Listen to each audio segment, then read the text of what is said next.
Bonsoir à tous.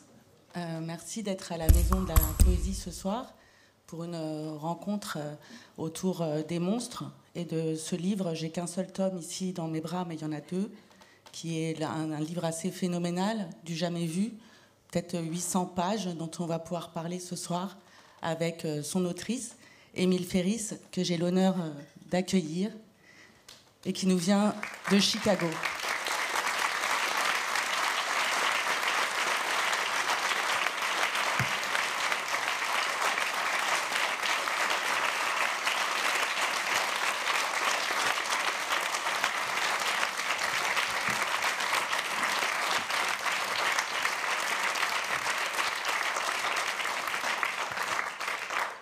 Fabienne Gontran, ici présente, assurera la traduction.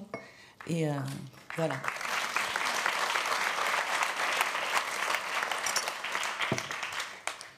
Le premier tome des Monstres est paru en 2018. On avait eu l'occasion de voir Émile Ferris à Paris. Le deuxième est paru en novembre. Elle n'a pas pu venir au moment de la sortie du livre, alors que c'était prévu. Elle a pu venir maintenant, c'est pour ça que c'est vraiment une joie de pouvoir la recevoir. Le deuxième tome des Monstres est aussi impressionnant que le premier et est une forme de continuité. Aujourd'hui, on va surtout parler de ce deuxième tome pour voir comment il s'est construit et qu'est-ce qu'il amène par rapport au premier. Évidemment, pour ceux qui n'auraient pas lu le premier, ne vous inquiétez pas, on fera des allers-retours. Évidemment, la première chose, c'est que pour toute personne qui a lu Les Monstres, on est habité par le monstre héroïne de ce livre, qui est la petite Karen Reyes, qu'on a tous l'impression de connaître, tellement sa voix nous habite. Et c'est cette Karen qu'on retrouve dans la continuité exacte du premier, cette petite fille assez phénoménale dans sa lucidité, dans sa manière d'écrire. Et cette petite fille, elle est née d'une nouvelle qui a été écrite par Émile Ferris en 2004. Et à la suite de son accident, enfin, quand elle s'est fait piquer par un moustique, qu'elle a dû réapprendre à dessiner. Et ma première question, forcément, c'est Karen, maintenant, c'est quelqu'un avec qui vous vivez depuis plus de 20 ans. Quelle relation vous entretenez avec Karen Reyes? That's such a great question. But first of all, I just want to say probably the extent of my French, which is bonsoir, mes amis.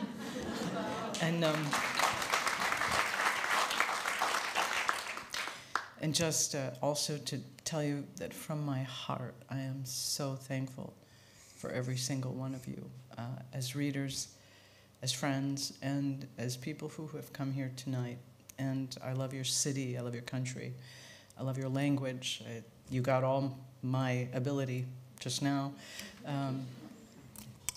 C'est une excellente question, mais d'abord je voudrais commencer en vous livrant toute l'étendue de ma connaissance de votre langue. Donc merci mes amis d'être ici ce soir. Du fond du cœur, je vous en suis très reconnaissante à vous lecteurs, lectrices, amis qui êtes venus. J'aime votre ville profondément, j'aime votre pays, j'aime votre langue. Merci d'être ici.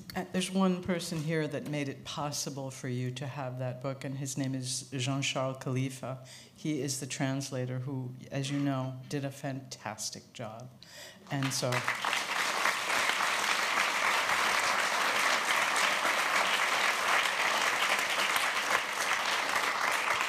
Et il y a une personne grâce à qui vous avez pu lire ce livre, ou vous pourrez lire ce livre, c'est le traducteur Jean-Charles Khalifa, qui est ici ce soir, qui a fait un travail phénoménal. And so to Karen, let's talk some Karen. She's in my head, and if I have to put this down to show you what she's doing. She's like this. She's so happy to be talking and hiding, because she would not be here right now. She'd just be like very in the back. But she lives in my head. If my head is a haunted house, which it definitely is, she has rooms right up around in here. And she is a little weirdo. right? Because you are too, because you read this book, and this book has magnetic powers to attract weirdos who then recognize themselves in the pages. Alors, Karen, elle est dans ma tête, et d'ailleurs, elle est très heureuse. Elle bat des mains discrètement, de joie à me voir vous parler ce soir, même si elle était là, elle se planquerait quelque part. Mais elle vit dans ma tête qui est une maison hantée, et elle y a très certainement élu domicile dans une des chambres à l'étage, parce que Karen, elle est zarbe, elle est zarbi, elle est comme vous, qui avait lu ce livre qui a des pouvoirs d'attraction, de magnétisme, qui attire à lui les personnes tout aussi zarbies. Et Karen est un loup-garou. On remerciait le traducteur qui est là, parce que c'est vrai que c'est un livre, quand on le lit en français, il est extrêmement littéraire. On se dit qu'il a dû falloir trouver des twists de traduction, parce qu'il y a énormément de jeux de mots. Mais Karen est d'abord née de la littérature, enfin d'une forme littéraire, et a fini dans cette espèce d'ovni de la bande dessinée. C'est la première bande dessinée que vous faisiez, Émile. Et on voit avec cette Karen qui est fascinée par les films d'épouvante, qui se rêve en loup-garou. Je vous ai mis l'affiche de The Wolfman, ce film qui est sorti en 1941, parce que je pense que la silhouette de Karen vient de ce personnage un peu de loup-garou. Et je me suis demandé si le choix de faire de la bande dessinée de ce roman graphique était une manière en fait de concevoir la BD comme une forme d'art total, puisque ça permet d'infiltrer dans la BD non seulement de la peinture, comme on le verra, mais de la bande dessinée, du cinéma et aussi de la musique.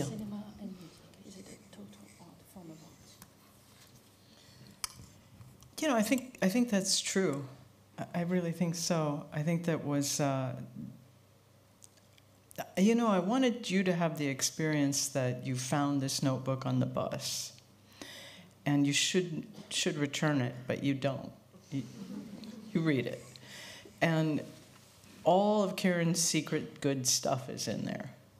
It's all, you know, some of it's kids stuff, and some of it's not. Some of it's human stuff, and some of it's very adult and difficult.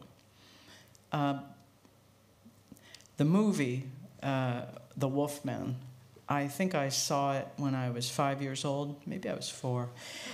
And we used to have something called Creature Features, and it would show at 10:30 at night. And if you drank enough Coca-Cola, you could stay up for both features.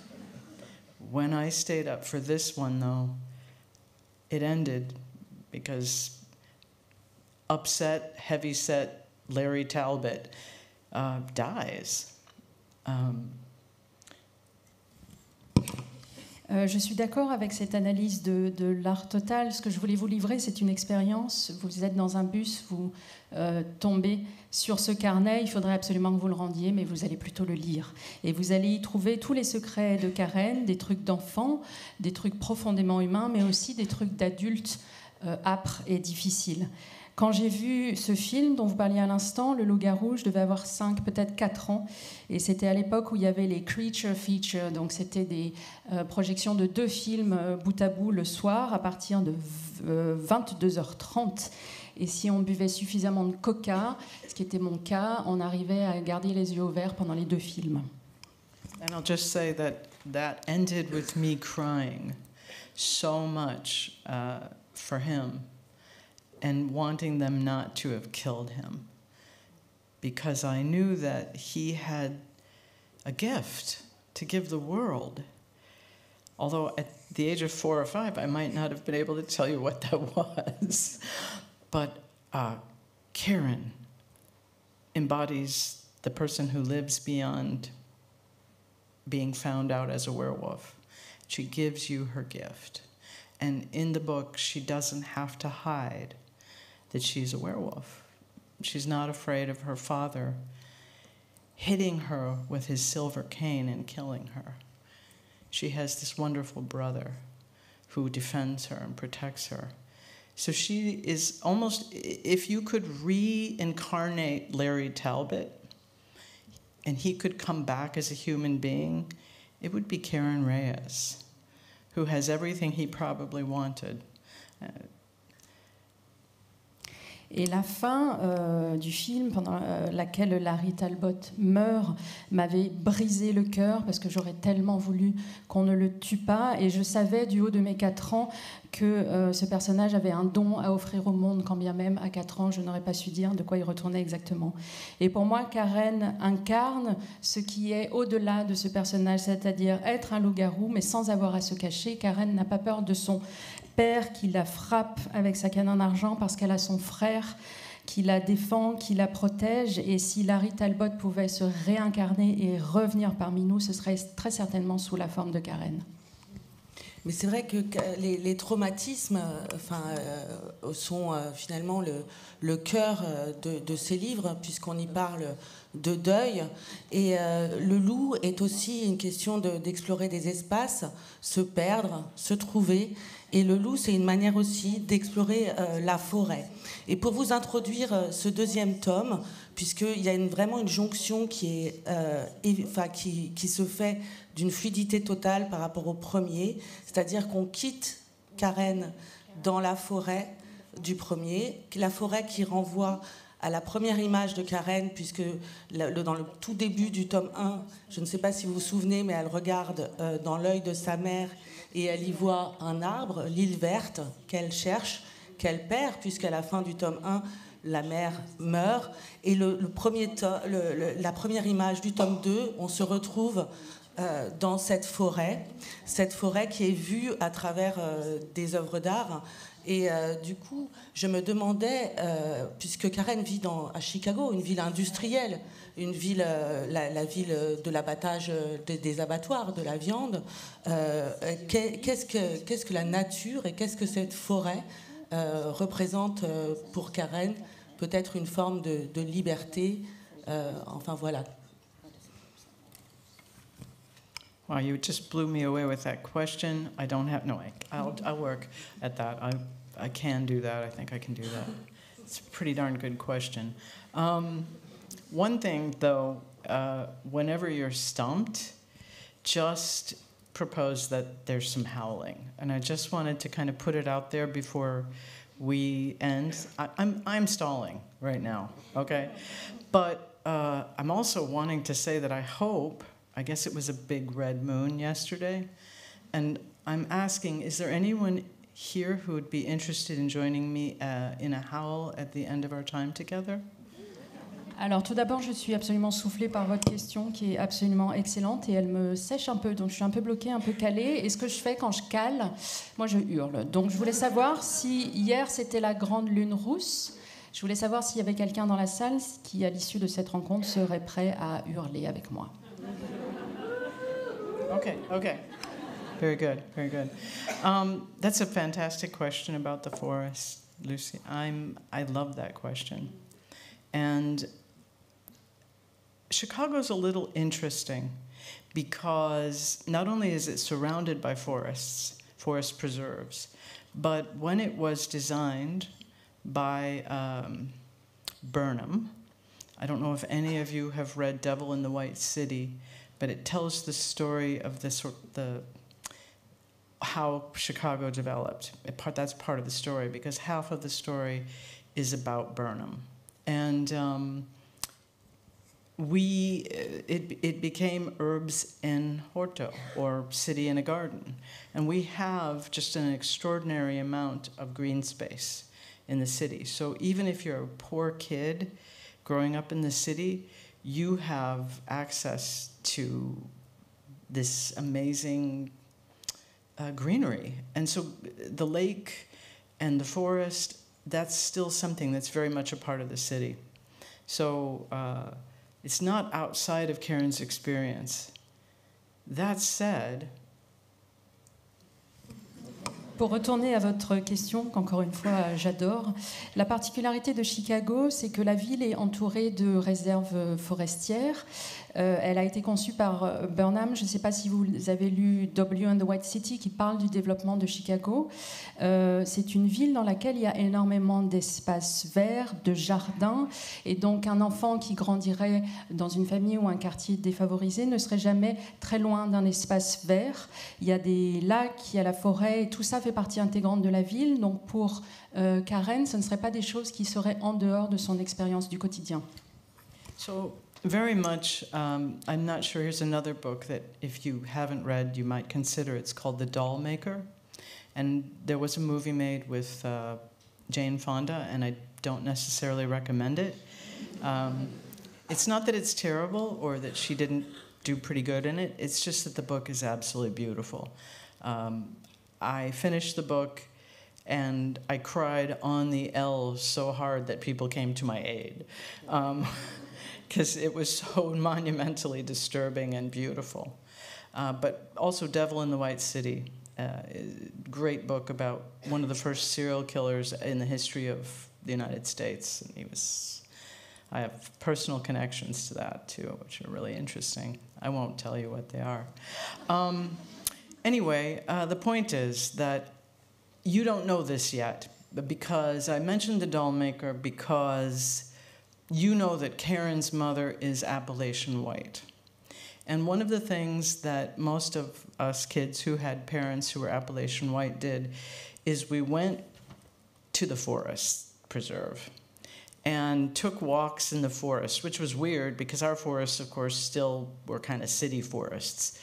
But our Appalachian white parents loved just looking around at the trees and saying, that's an ash and that's a birch. And it was important. So Karen knows, and you will see in the future, because this prequel that I'm working on, that I really want you to buy, because so I'm talking about it. But it's also just great about Karen's mother, because you get to know a lot more about her. Oh, I've gone so over on the page count here.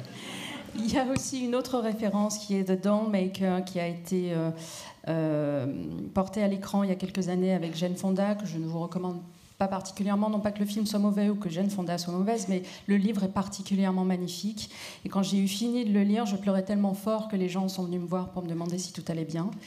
Il y a aussi Devil and the White City, sur un des premiers serial killers du pays, avec qui j'ai un lien aussi, mais je ne vous en dirai pas plus. Ce que vous ne savez pas encore, puisque je parlais du Dollmaker, c'est que Karen a une mère qui vient des Appalaches, d'une famille blanche des Appalaches. Et quand elle comme tout enfant d'une telle famille ainsi composée venant de cette partie des États-Unis, la famille a l'habitude d'aller se promener dans la forêt, quand bien même c'est une forêt urbaine, avec les parents qui regardent les armes, qui disent alors ça c'est un peuplier, ça c'est un machin, etc. Et Karen sait tout ça, elle est imprégnée de tout ça. Au demeurant, dans le prequel que je suis en train d'écrire et que vous allez acheter puisque je vous en parle, vous en apprendrez plus sur sa mère et sur ses origines. So, getting back to her question, though, this film, which we don't see up here anymore, The Wolfman, was created by two brothers, Austrian Jews. Kurt Sodemak was one of them. He wrote the film. And he had survived. He'd left before. Actually, the day that the movie came out, the United States declared that they were entering the war. And he had endured having the yellow star put on him. So he made it in the movie so that when the pentagram is evident on a palm, a person will become the victim of the Wolfman. He admitted that this was intentional, that he wanted to find a way to use horror to reveal the terror of being branded within a society. And the forests they created for this film, and the sense of being chased through forests, really invoked the feeling of being an other, in this case, his case, a Jew, who was running for their life to try to get to safety. And that came through in the film for me as a weirdo who knew that I would run in a forest too. and have run many forests in my life. Rhetorically, I guess that's not exactly the correct word, but Jean-Charles knows what the correct word is. Anyway, yeah, that concept of the forest is very, very powerful. Thank you. Pour retourner à votre question, il y avait un instant l'affiche du film du loup-garou qui était affichée derrière vous. Le film a été créé par 2 juifs autrichiens dont l'un s'appelait Kurt Sodomak. Lui avait réussi à quitter l'Europe et d'ailleurs le jour où le film est sorti aux États-Unis et le jour où les États-Unis sont entrés en guerre, il avait eu, lui, Kurt, à porter l'étoile jaune et s'est inscrit dans le film. C'est-à-dire que quand le pentagramme s'inscrit dans la paume des mains des gens, ça veut dire que ces personnes vont être victimes du loup-garou. C'était totalement intentionnel de sa part. Il voulait, par le truchement de l'horreur, révéler la terreur que c'était d'être marqué au sein d'une société. Et la forêt qui avait été créée pour les besoins du film, c'est cette forêt dans laquelle on est pourchassé avec la sensation d'être un autre, l'autre, le juif en l'occurrence, qui essaye de fuir la mort. Et moi, je le sentais du haut de mes 4 ans, Zarbi que j'étais déjà à l'époque. Je le sentais que cette forêt, et comme bien d'autres, il faudrait que je la traverse moi aussi. Forêt rhétorique, mais ce n'est pas le vrai terme que je cherche, mais Jean-Charles pourrait le dire mieux que moi. En tout cas, la forêt est un concept qui est primordial dans le livre. Elle est d'autant plus primordiale que moi je l'ai retrouvée, cette forêt. Vous me direz, Émile, si je me trompe, mais sur ces hommes-feuilles, ces petits ornements qu'on trouve dans les portes de Chicago. Parce que, voilà, moi ce que j'aime chez les monstres, ce qui est ultra prégnant, c'est les portraits. Mais en fait, à l'intérieur, le décor existe par des indices qui sont comme des clés. Et d'ailleurs, dans le tome 1, vous verrez, il y a une représentation de ces hommes-feuilles en forme de clés qui ouvrent des portes et qui peuvent faire penser à la porte de Barbe Bleue, même, qui est cette porte qu'on ouvre pour voir la mort. Et donc là, je vous ai mis 2 planches, même si la résolution n'est pas bonne, mais dans le tome 1, la porte est fermée. Dans le tome 2, la porte s'ouvre. Et moi, ma question, c'était dans ce rite initiatique, cette initiation, il y a plein de manières de lire, évidemment, ces 2 tomes, qui sont des millefeuilles symboliques assez importants. C'est forcément de retrouver ces personnages fantômes. Le premier fantôme qu'on rencontrait dans le premier tome, c'était bien sûr Anka, et qui se superpose au nouveau fantôme, qui est la maman, et qui arrive dès les premières planches du deuxième. Et quel est le passage initiatique qui se crée dans ce deuxième tome?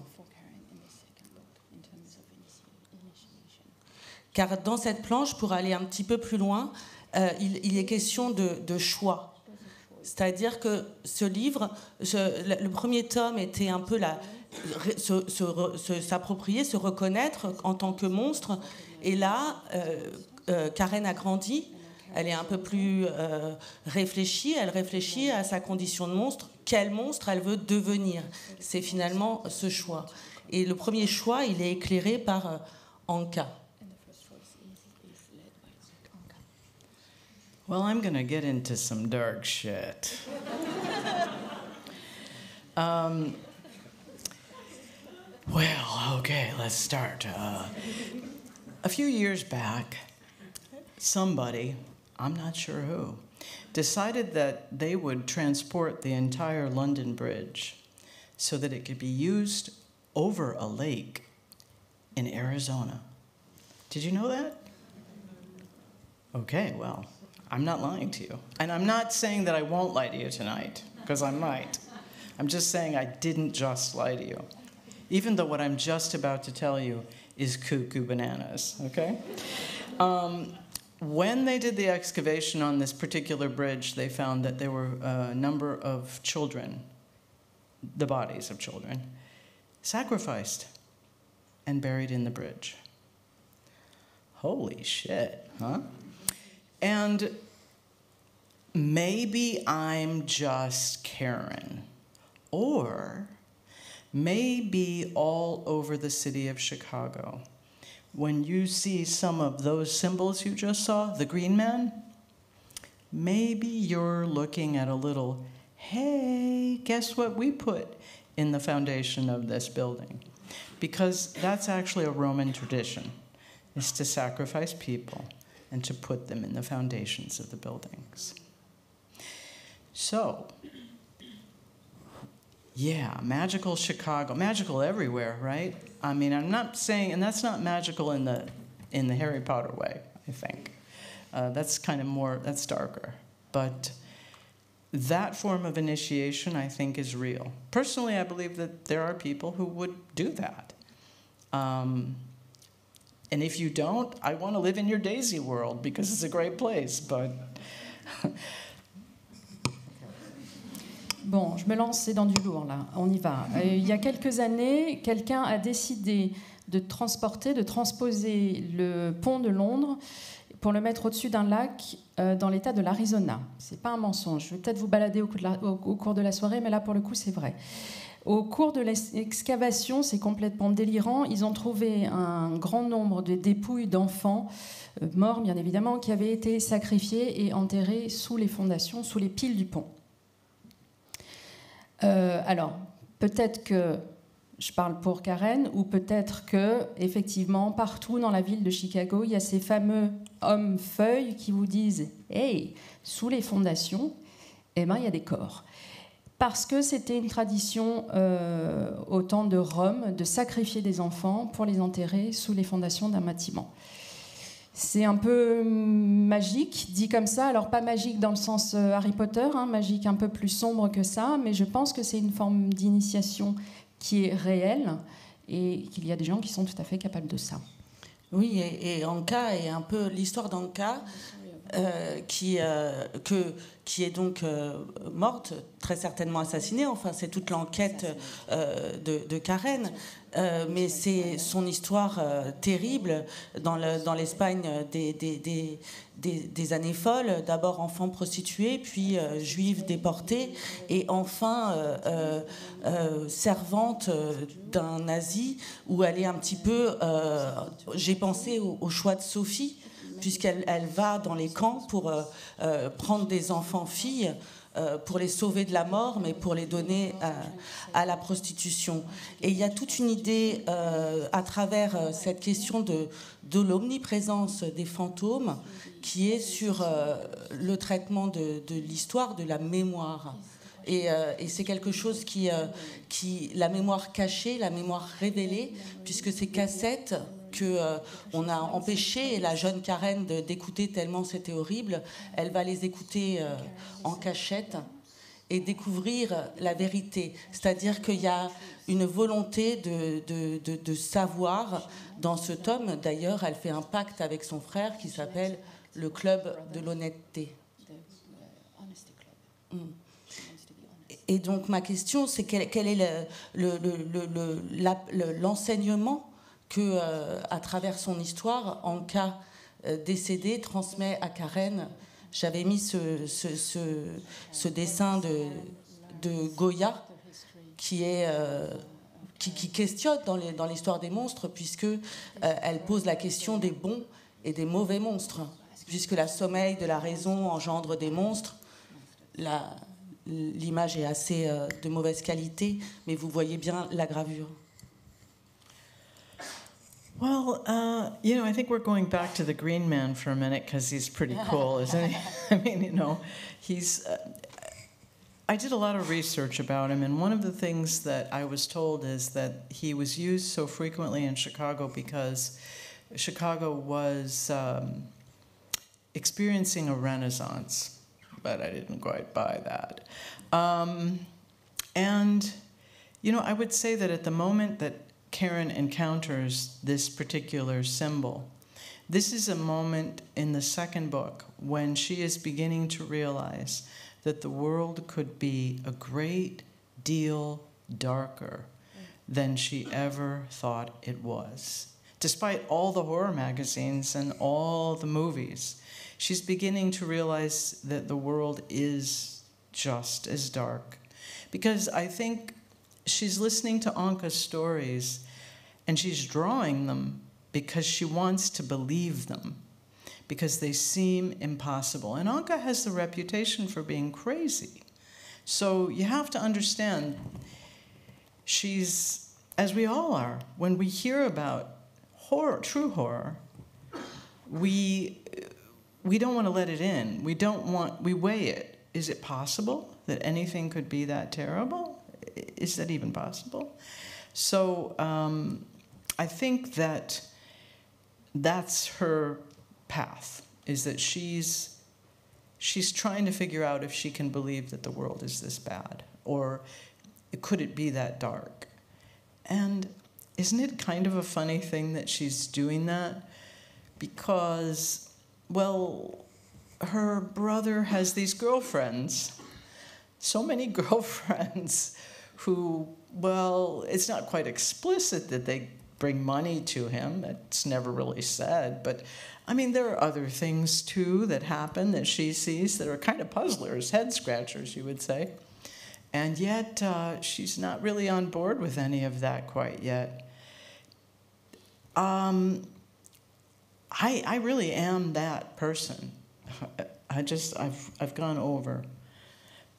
I'm the person who wakes up like a year ago and realized when people were lying to me as a child that it literally took me 60 years to figure it out.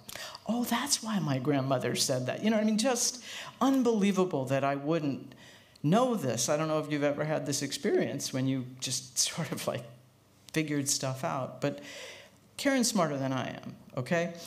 And she is just realizing things in this book. And, well, I love that. I love that moment in a book when you've known all along, but you get to watch the character make that, because there's a great deal of tension. What are they going to do now that they know? How is this going to change them? And how are they going to carry this information? I'm sorry, Fabienne. Pour revenir à l'homme-feuille, qui est quand même bien cool, j'ai fait pas mal de recherches et on m'a dit qu'on le trouvait très fréquemment à Chicago parce que Chicago avait vécu une forme de renaissance. J'y ai pas trop cru, mais enfin bon. Pour Karen, c'est en tout cas un symbole qui incarne ce moment dans le 2e tome, quand elle se rend compte que le monde est probablement beaucoup plus sombre et bien pire que ce qu'elle pouvait imaginer. En dépit de tous les films et de tous les magazines d'horreur qu'elle regarde et qu'elle lit. Et elle écoute l'histoire d'Anka et elle dessine cette histoire aussi pour se convaincre d'y croire. N'oublions pas qu'Anka a la réputation d'être folle. Et vous et moi, quand on est confronté à des véritables histoires d'horreur, notre première réaction, c'est de se fermer, de ne pas vouloir y croire et de peser les informations en se disant « est-ce vraiment possible ?» Et ben c'est son chemin à elle, à Karen. Elle commence à croire qu'effectivement le monde peut être cet endroit si sombre. Et c'est d'ailleurs assez drôle que ce soit son frère qui a toutes ses petites amies qui, au demeurant, c'est pas montré de manière explicite, mais petites amies qui lui ramènent quand même de l'argent, et lui-même qui a des comportements, des attitudes, des occupations qui peuvent laisser quelque peu perplexes, que c'est cette personne-là qui la protège et qui lui montre le chemin. Moi, je fais partie de ces personnes qui sont capables de se réveiller à l'âge que j'ai, à 60 ans, et de me rendre compte qu'on m'a menti quand j'étais enfant. Ah, mais le jour où ma grand-mère m'a dit ça, en fait, c'était pas vrai. Voilà.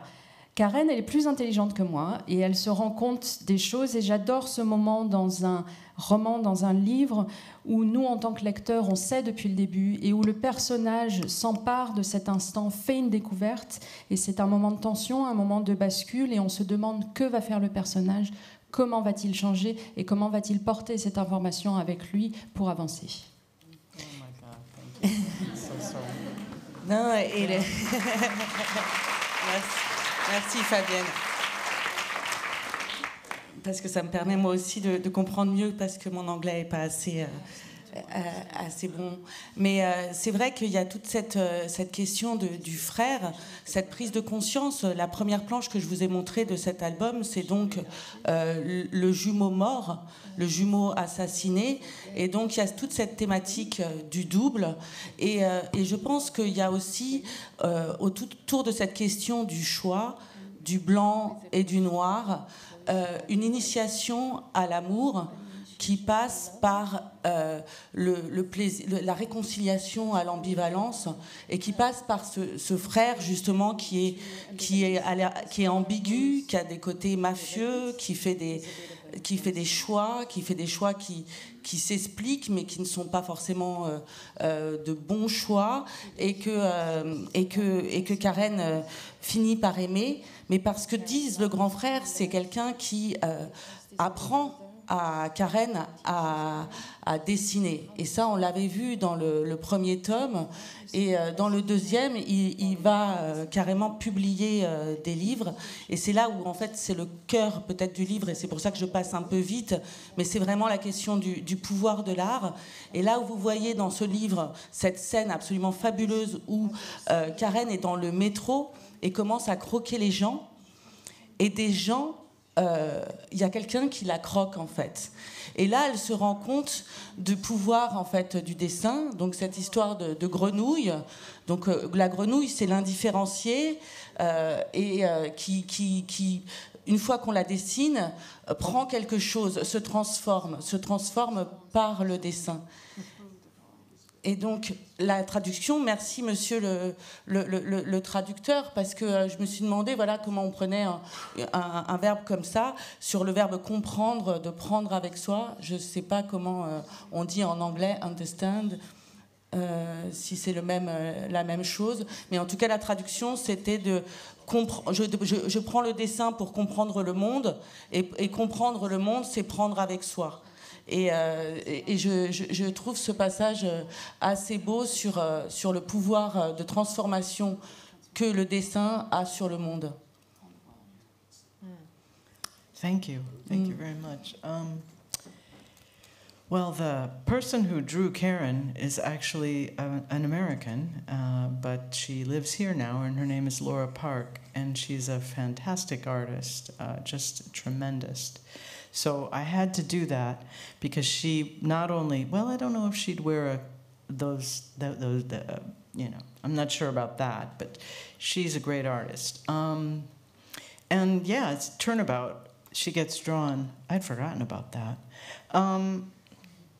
I spent a lot of time drawing people on the L, and I learned a lot about people by drawing them on the L.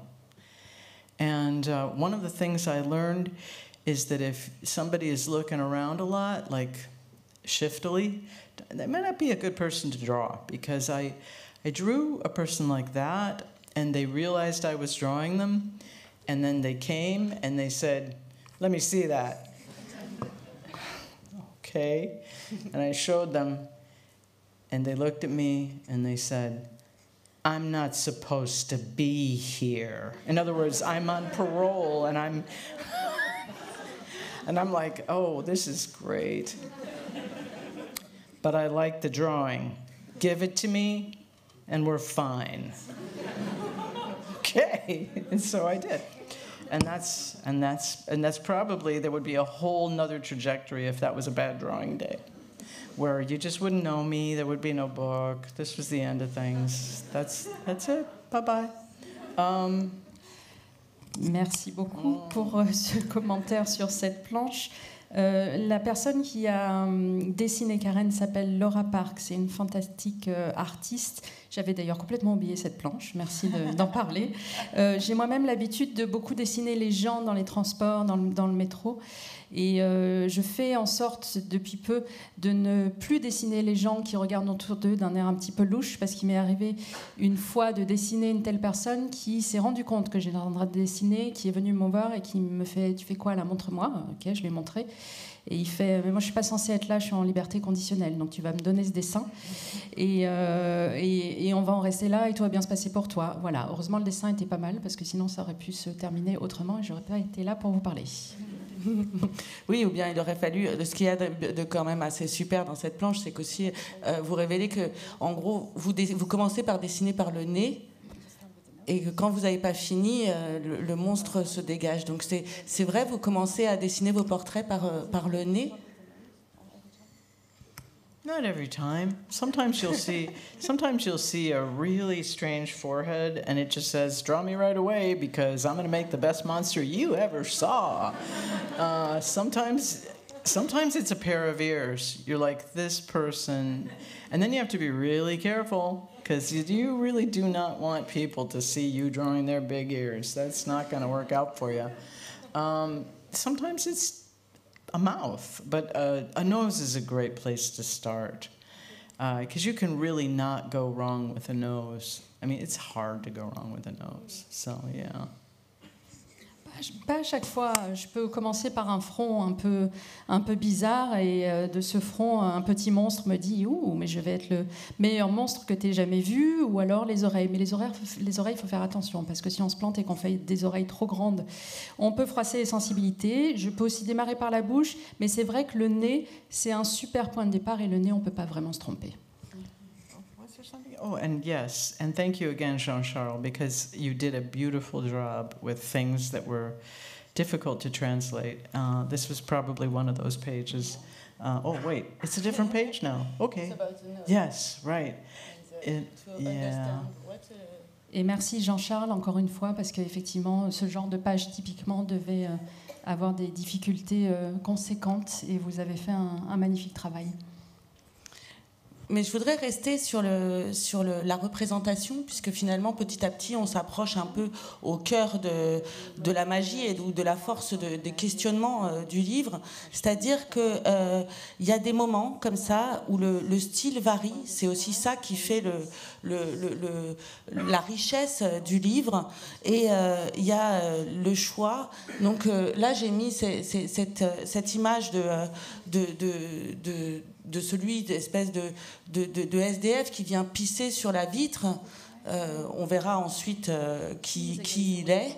Mais il y a cette manière de le représenter d'une manière très lâchée, parce que Karen est dégoûtée de le regarder. Et ça contraste avec la personne d'en face, qui est le serveur, qui est en train de chanter, et où là, on a une minutie.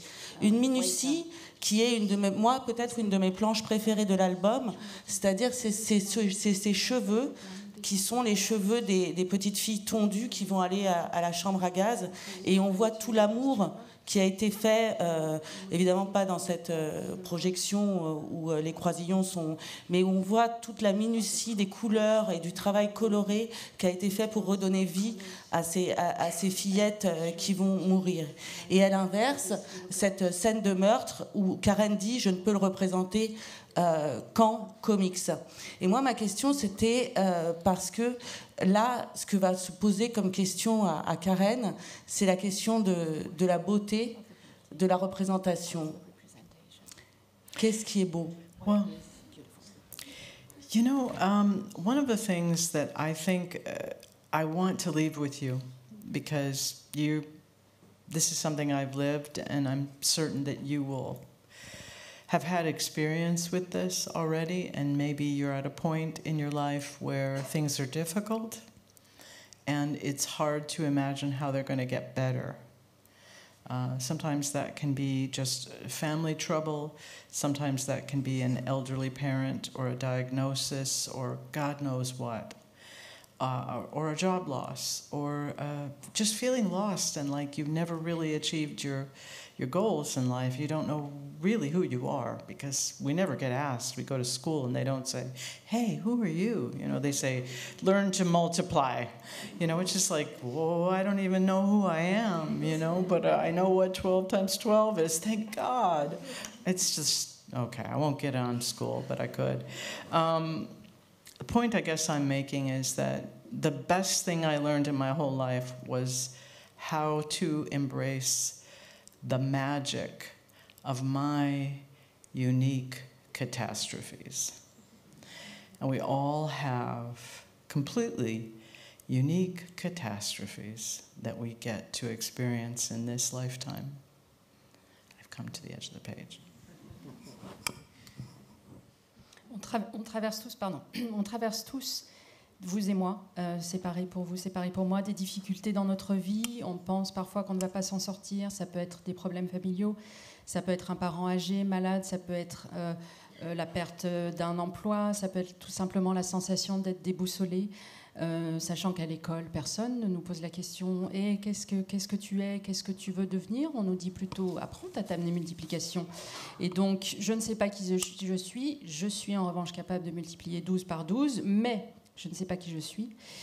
Et moi, la meilleure chose que j'ai apprise au cours de cette vie, c'est d'accepter, d'embrasser entièrement la magie de ces petites catastrophes qui sont purement les miennes dans ma vie.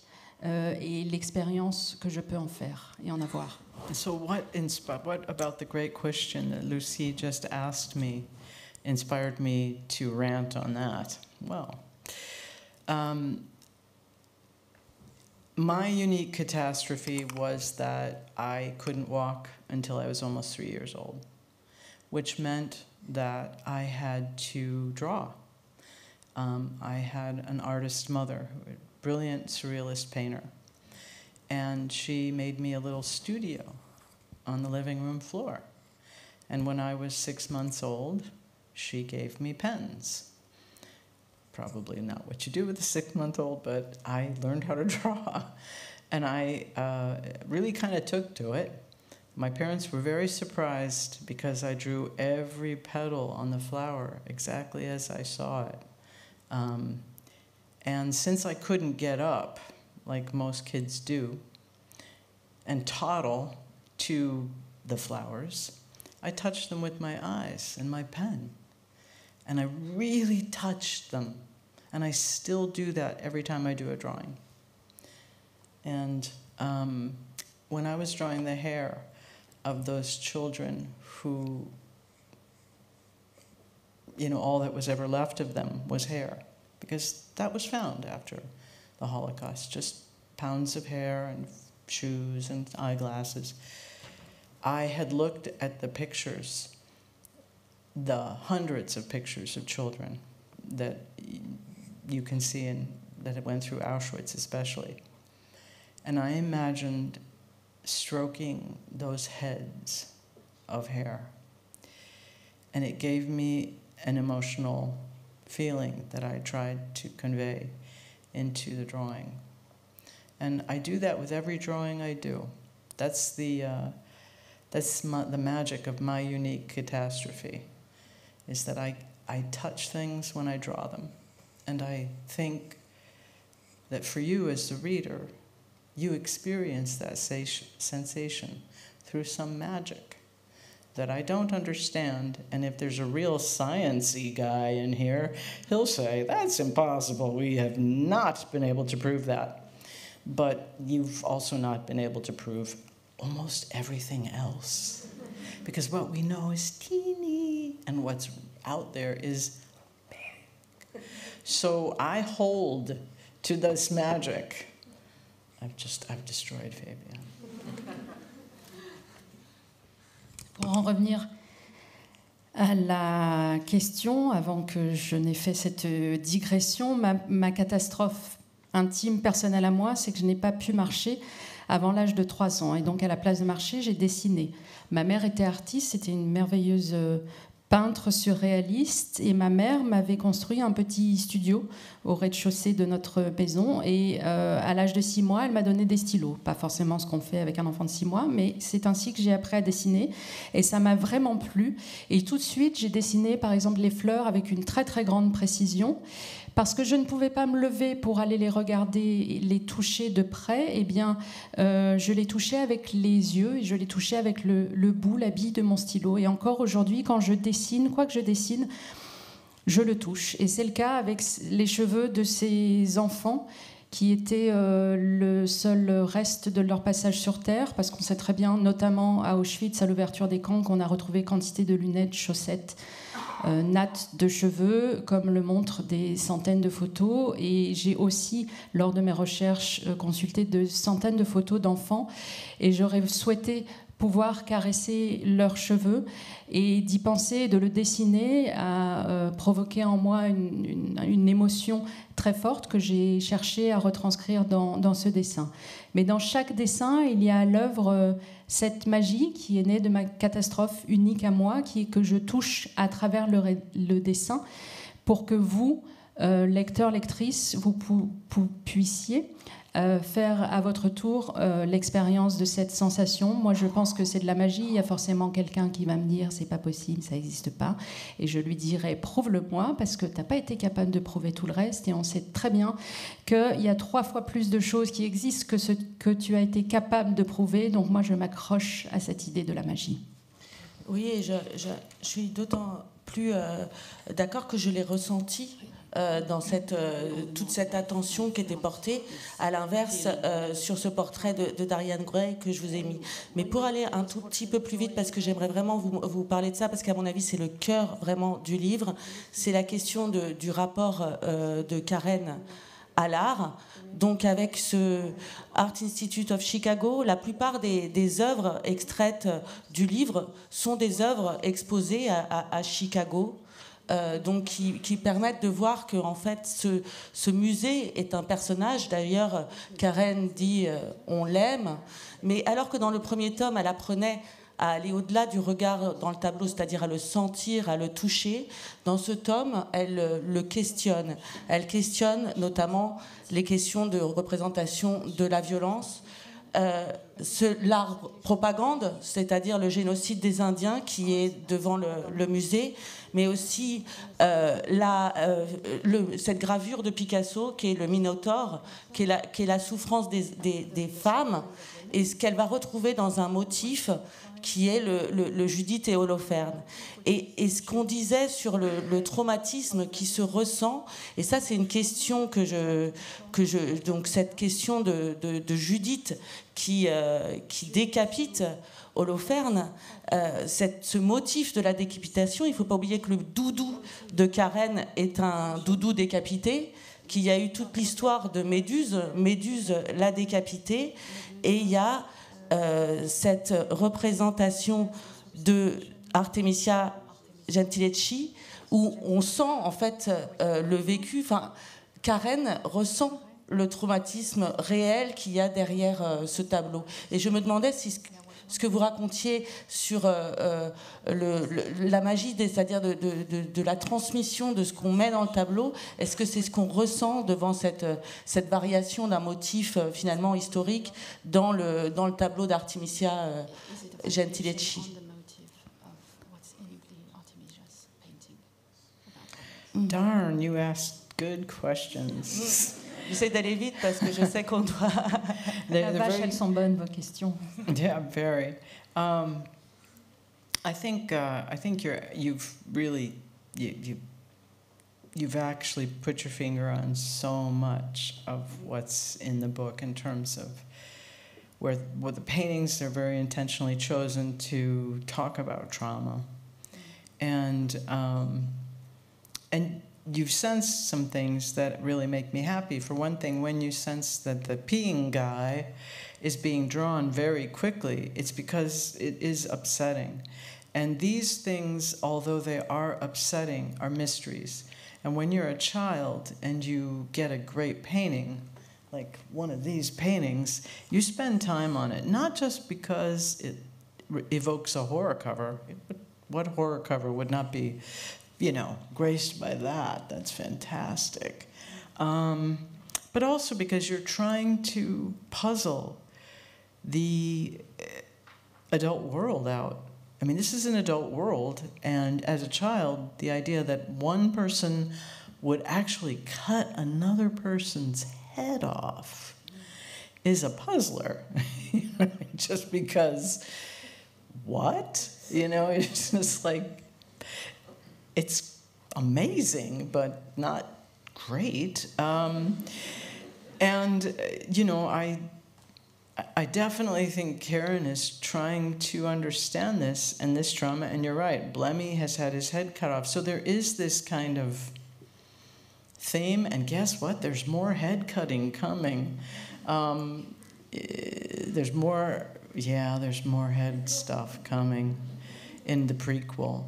It's going to make you wonder if all I ever think about is people getting their heads cut off and stuff like that. That's all she thinks about. Yeah. Vous avez mis le doigt sur tant de choses qui sont à l'œuvre effectivement dans ce livre pour parler de traumatisme. Vous aviez raison par exemple de souligner que l'image du gars qui pisse contre la vitre est esquissée très vite parce qu'effectivement c'est une image qui est gênante, qui est bouleversante pour une enfant. Et quand une enfant va au musée et découvre de grandes œuvres qui évoquent l'horreur tout aussi bien qu'un magazine d'épouvante, l'enfant essaye de comprendre le monde des adultes et se pose la question à hauteur d'enfant, mais on peut vraiment choisir, décider de couper la tête de quelqu'un d'autre. C'est quand même une énigme, c'est quand même quelque chose de complètement dément à faire et pas très très gentil. Et Karen essaye de comprendre ce traumatisme et sachez qu'il y aura plus de décapitations encore à venir dans le préquel, à tel point que vous allez vous demander si je n'ai pas que ça en tête. Oui, mais il y avait déjà les saints céphalophores, je ne sais pas si je dis bien, ceux qui portent leur tête. Et voilà. Et ça, c'est juste une réflexion que je me permets de faire à Émile, c'est qu'il y a une esthétique aussi de l'horreur. Et par exemple, on ne représente pas les corps empalés beaucoup dans l'histoire de l'art, alors que c'est ce qui a donné, c'est ce que faisait le comte Vlad le Vrai, celui qui a donné Dracula. Et on peut comprendre que Dracula serait une forme d'esthétisation des tortures qu'infligeait le réel Vlad. Et moi, je trouve que dans le tableau de Gentileschi, il y a une forme de réalisme. On y est, on le voit, il y a le sang qui gicle. Et juste, ce qui est vraiment l'horreur, je vous indique juste ça, c'est-à-dire que c'est la différence entre le monstre et le masque. Et c'est peut-être aussi un jeu qui se fait à travers la question des clowns et la question des prédicateurs qui sont les masqués. Ça, c'est la mère de Karen qui les appelait. Et donc, il y a un jeu entre la question du monstre et du masque.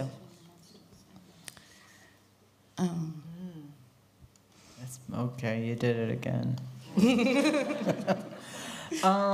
Yeah, you know, and when I'm looking at this particular painting that is on our left, one of the things I liked about it, I sketched it and then I was like, you know, I like the idea that you don't immediately realize that there's a severed head that's kind of up close. It's just like, you know, because blood is so bloody, it looks like it would be on a clown, right? I mean, it's scary and horrifying and it's great.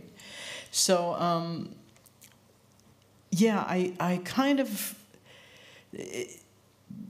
comparing these are really interesting. And there is a sense that there's a masking over here.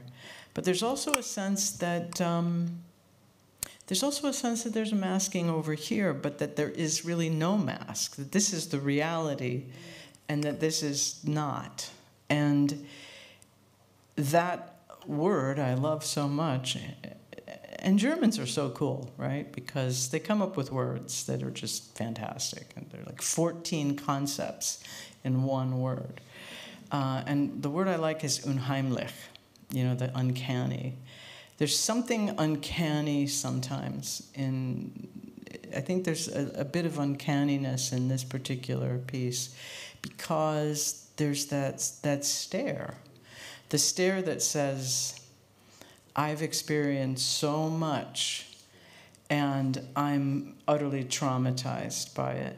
And I'm looking past you at the 1,000 black birds that are pecking to death my soul. You know what I mean? That kind of, you know what I mean? Like, you know, you've met those folks. And trying to get all of that Chicago and any city really into the book and tell those truths that we never really talk about because we're living with stories. This looks like there's a story there, but there's not. That's just like the outer words around a story. But if you look into certain people's eyes, you see there's hundreds of stories. And the truth is, we are just stories. We're just this, and all of us are stories. It's all we're made out of. That's how we learn. That's what we are. I mean, without stories, we're really fucked. And no kids, good. Okay. Here's the thing, though. I was just about to get to the thing, but I can't do that to you. I know, so I'm gonna not get to the thing quite yet, but because it's really cruel.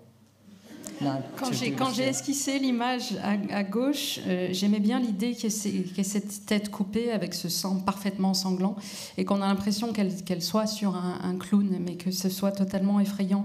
La comparaison que vous faites est très intéressante. Dans les deux cas, il y a un masque, sauf que là, c'est pas la réalité, et là c'est la réalité, et là, c'est pas vraiment un masque. Les Allemands qui ont cette faculté extraordinaire à imbriquer 14 concepts au sens d'un même mot, ont ce mot unheimlich, uncanny, donc dérangeant, et il y a quelque chose de dérangeant dans ce regard de fixe. Et on a tous fait l'expérience de ce regard fixe, parfois chez quelqu'un, c'est ce regard qui nous perce, qui regarde à travers nous. Et ce que dit cet œil, ce que disent ces yeux, c'est qu'il y a derrière des centaines d'histoires, que nous ne sommes toutes et tous que des histoires, et que c'est grâce à ça que l'on apprend, et que sans ça, eh bien, on est de la baise. Okay, so... Thank you. Here's a big problem, okay? It's not nuclear proliferation. That's not, I know it seems like it's the most dangerous thing in the world, but it isn't. The most dangerous thing in the world to our humanity is that we would ever rely on any other consciousness to create stories, and that we would forget how. And we're going to be tempted to do just that. And we have to not do it. Because we will find out that it's like breathing. We will realize that we forgot to breathe for a long time, and now we're looking down from a high place as they bury us, because that's what's coming. So every time you avail yourself of that helpful friend who just really wants to help you, don't.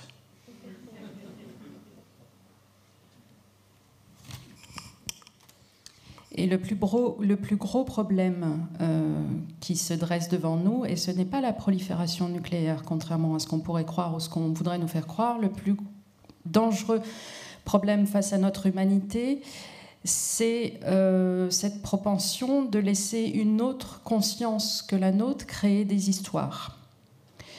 On serait tenté de le faire. D'aucuns sont tentés de le faire, et il ne faut pas le faire. Ça serait comme oublier que l'on doit respirer, se rendre compte qu'on a oublié de respirer et finir enterré vivant. Et je pense que vraiment c'est un danger, ça nous pend au nez. Donc quand vous êtes tenté de faire appel à ce fameux ami si bienveillant qui a envie de faire les choses à votre place, ne le faites pas.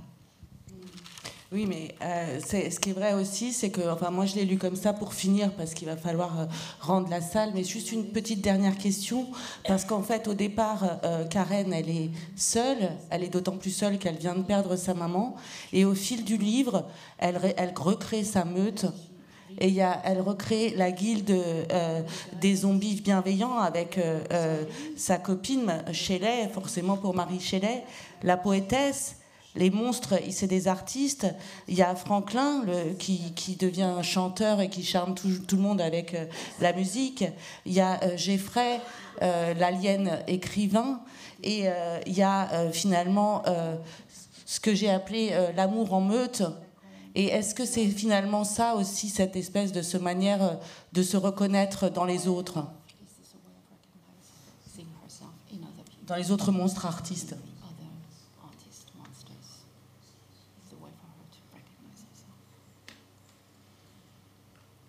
Yeah, I was lucky. I had really, really crazy parents, you know, and as many of you probably did or are presently being, which I was also a crazy parent.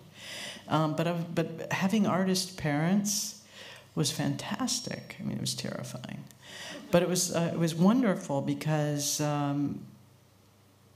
we talked about paintings, and we talked about books, and we talked about plays, and we talked about music.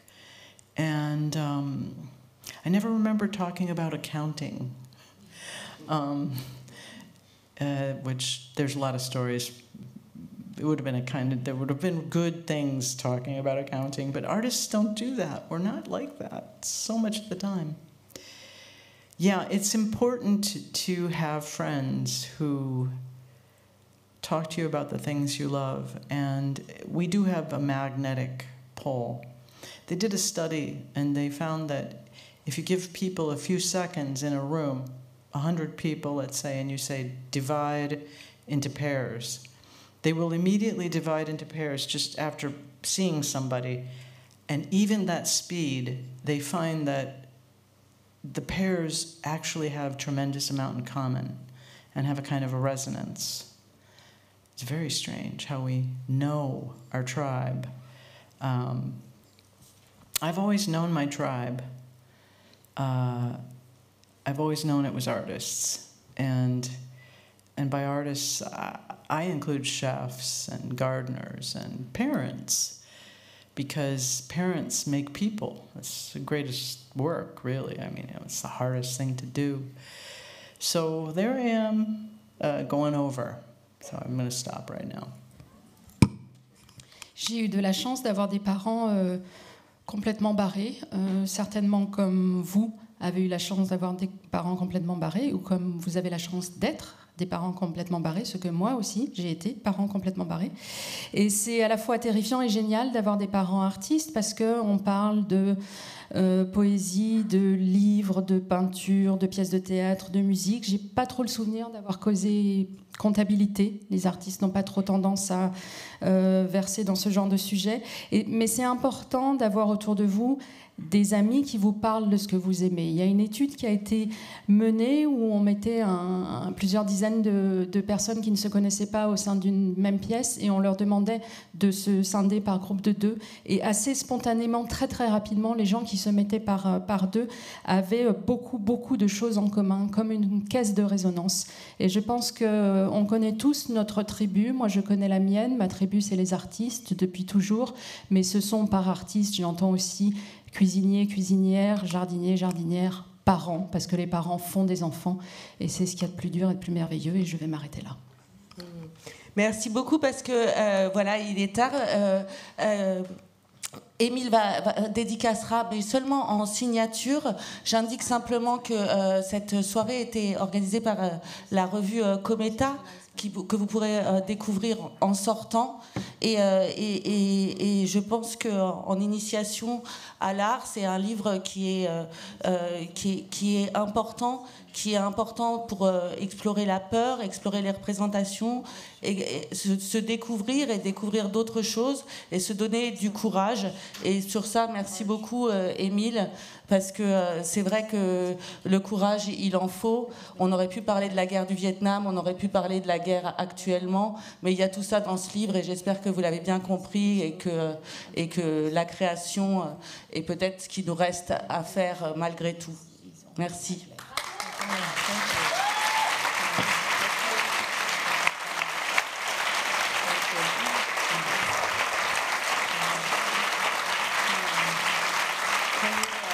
Can we howl? Are we going to howl?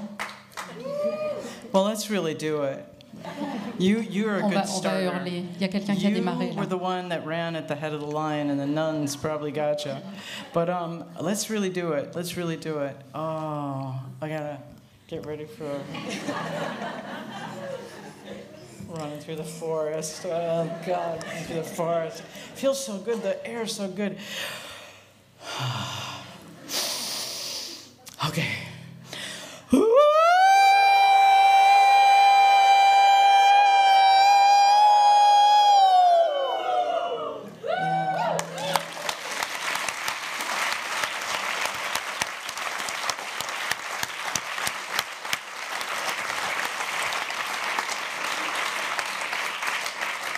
Can I just also thank booksellers, librarians, people who make books? I love you.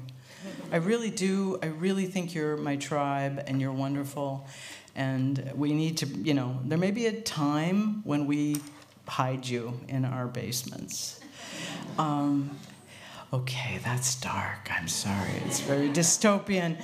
But listen, hey, how about we remember how creative we are if there are weirdly hard times coming for any reason, because the people at the top are billionaires.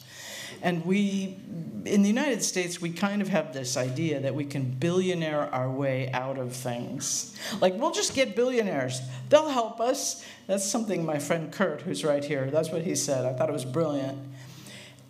Eventually, the United States will figure out that it can't billionaire its way out of anything because they're not really there to help us. I don't know why the United States of America gets so fooled by this stuff, but it does. We do. You guys already know this. Please be creative. Get back to paper mache. Learn how to sprout. It's a fantastic way to have food in your house. Just have some seeds in a bottle, and you got a garden. See how cool that is? And we're going to need to know these things. I hate to tell you that because, well, billionaires. And that's all I can say. Anyway, but get back to that thing where you do everything yourself, where you're very self-sufficient, where you know how to do stuff like not use your phone to go somewhere. Kurt and I do this. We get lost a lot. We get lost a lot in Trump Town, in the hinterlands of Wisconsin, trying to get our milk and our vegetables. But they're nice people. We just don't say anything we think, and everything's fine. And so I'm just going to say to you, just remember how magical, and really that wasn't the right way to say it, how fucking magical you are. Just remember that, because we're going to need our magic for the coming days. And I love you very much. I love you very much. You gave me surreal and horror magazines every single day by buying these damn books. Thank you. I have to thank you in Texan. Thank you all so very, very much. I appreciate it. Really, I do.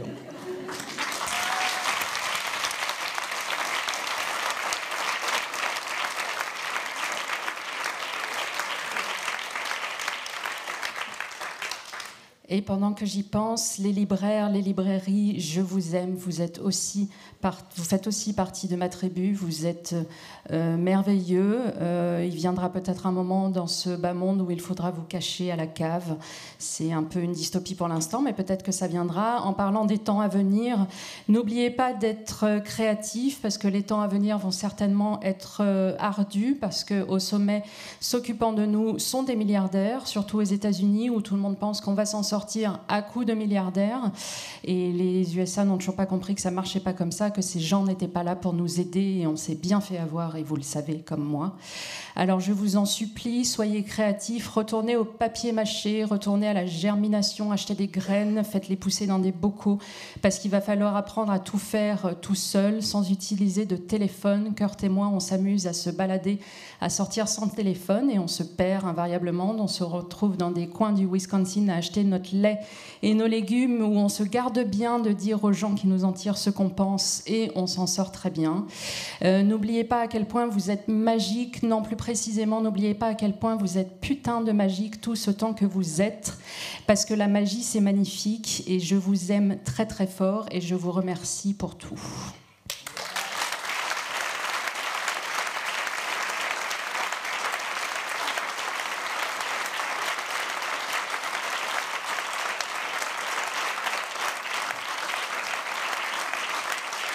Merci à tous.